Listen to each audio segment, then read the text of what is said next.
I'm a captive audience in this immersive world. You've got my attention. Don't squander it.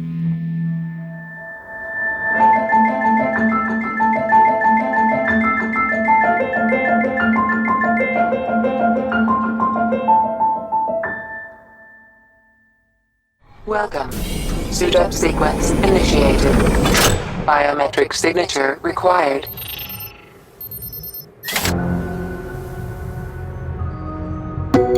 Virtual and augmented reality platforms are sweeping the world of gaming. There are games that go deep and create richly immersive virtual worlds. And there are games that go wide, augmenting the real world and making the game appear anywhere you go. In 2016 alone, about $2.3 billion in investment poured into companies working on virtual and augmented reality platforms. For some, it's a bet that the technology is poised to cross the threshold from toy to tool. Turning the world into a screen may sound like a dystopia to some. They called our generation the missing millions. But backers of the technology say there could be something irresistible in a device that displays facts you need to know right when you need to know them, right before your eyes. So many things that we now have anxiety around about our interaction with the physical world will just stop being an issue. You're at a water park and you don't know where your child is. With a wearable device, you can see them through buildings, through anywhere. They're over here, they're over there. And what about more complex facts? Some journalists say immersive storytelling could be a powerful way to capture attention of news audiences so they don't just think about events, but experience them. How am I going to stay relevant and get you to care about stories that are on the other side of the world that you've started to block out? I look at these immersive storytelling platforms as the next step in the evolution of journalism. One of the most straightforward methods simply allows viewers to look around. On a rooftop above Fallujah, an Iraqi sniper takes careful aim at an ISIS soldier. When the New York Times' Ben Solomon rode along with Iraqi special forces liberating Fallujah in 2016, he took a 360-degree camera. The result was a mix of war reporting that you'd see on TV, alongside moments of something unmistakably new. These are the cells where ISIS would hold their prisoners.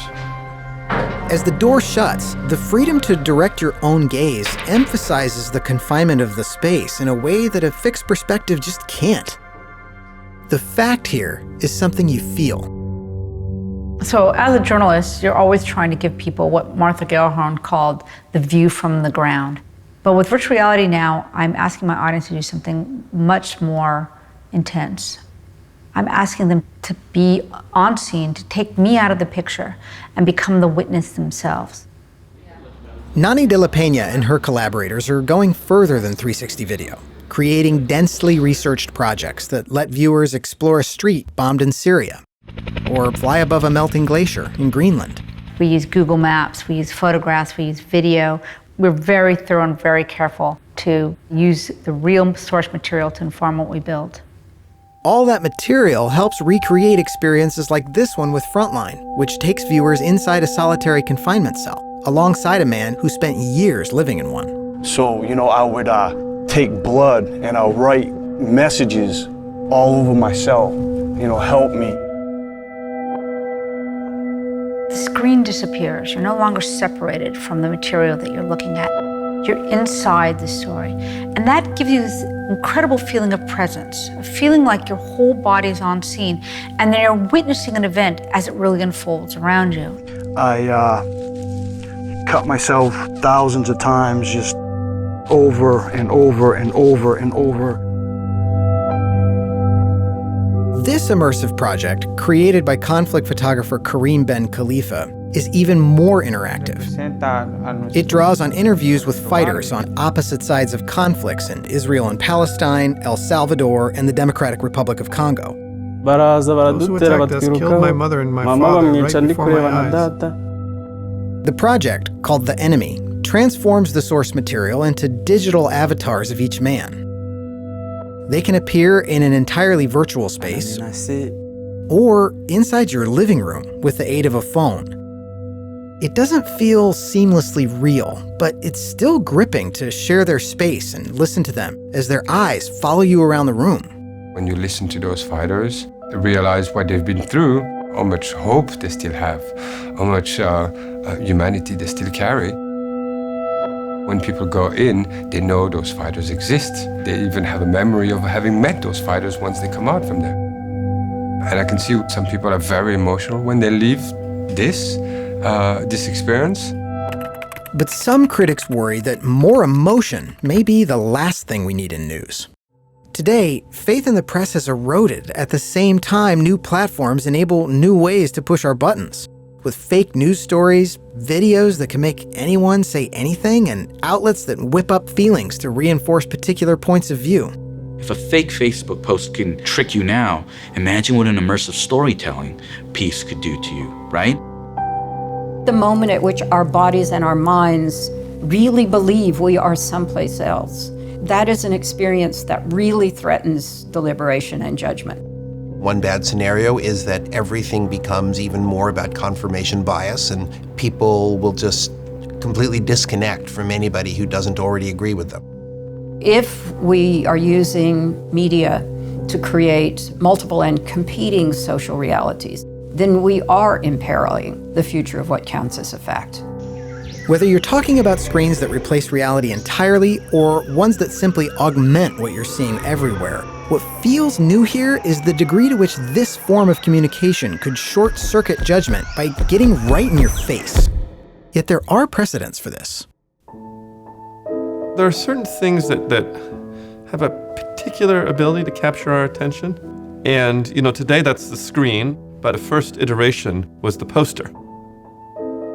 The poster, when it came out, was a sensation, especially in the late 19th century in France, where they started using bright colors, moving images, sexy women. People were astonished. They couldn't believe this thing. They said, it controls the mind. It's out of control. There's still pretty strenuous laws, even in New York City, as to where you can have posters. That's why there aren't that many eye-level posters in New York. You may not realize that. They're usually up. It's because they ban posters being right in your face all times. People worry that if we're giving people an embodied experience, that it's a subjective experience, and it can't have the transparency and the authenticity that journalism has before it. VR will be used for propaganda. It'll be used badly for journalism. It'll be used for incredible films. But that's always going to be about who's the maker, and it's not about the medium.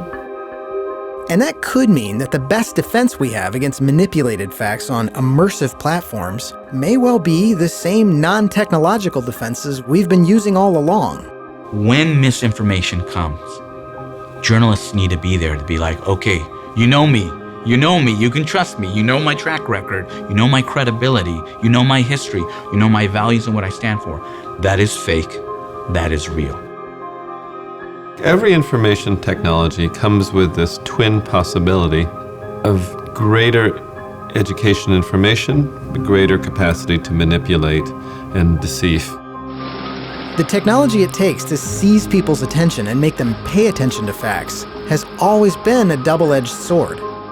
And it seems every era's next layer of innovation ends up making that sword a little bit bigger. So, once upon a time, the persuaders were basically out on the street in posters, maybe the town crier. Then it slowly moved into the house, that was radio and the television. Then it came closer to us with the phone and the computer screen. Now the future is one where maybe it's all over your body, even close to your eyeballs, maybe plugged into your brain. So it's getting closer and closer and closer to us. So where is the future of fact in this medium?